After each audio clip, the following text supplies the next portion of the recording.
დღეს განვიხილავ ბრენდს, რომელიც არის ავტოინდუსტრიაში გაყიდვებით ნომერ პირველი. თუმცა ნაკლებად აწარმოებს ელექტრომობილებს და ეს არის, რა თქმა უნდა, Toyota.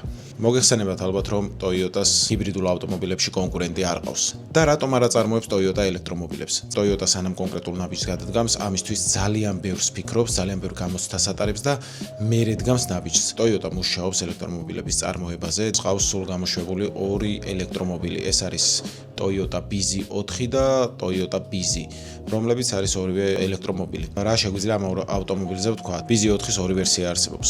ერთი არის 57 კილოვატიანი ელემენტებით და მეორე არის 71 კილოვატიანი ელემენტებით. ერთი დამუხტვით მანქანა გვატარებს 300-დან 500 კილომეტრამდე. საკმაოდ ნორმალური და გამძლე მანქანები არის. მე პირადად ვიზუალურად ძალიან მომწონს და ძალიან კარგად გამოიყურება ეს მანქანები, თუმცა თბილისში ძალიან ბევრი არ დადის. მანქანის ფასი შეადგენს $20,000-დან ზევით, რა თქმა უნდა, გააჩნია კომპლექტაციას და რაოდენ გასაკვირიც არ უნდა იყოს.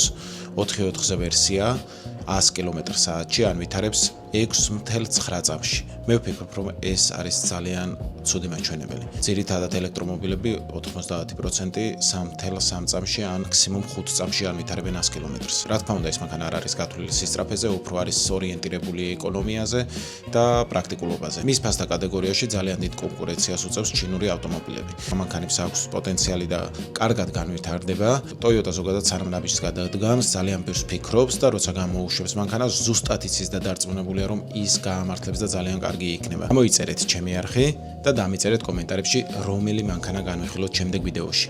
თქვენს აქტივობას ძალიან დიდი მნიშვნელობა აქვს ჩემთვის.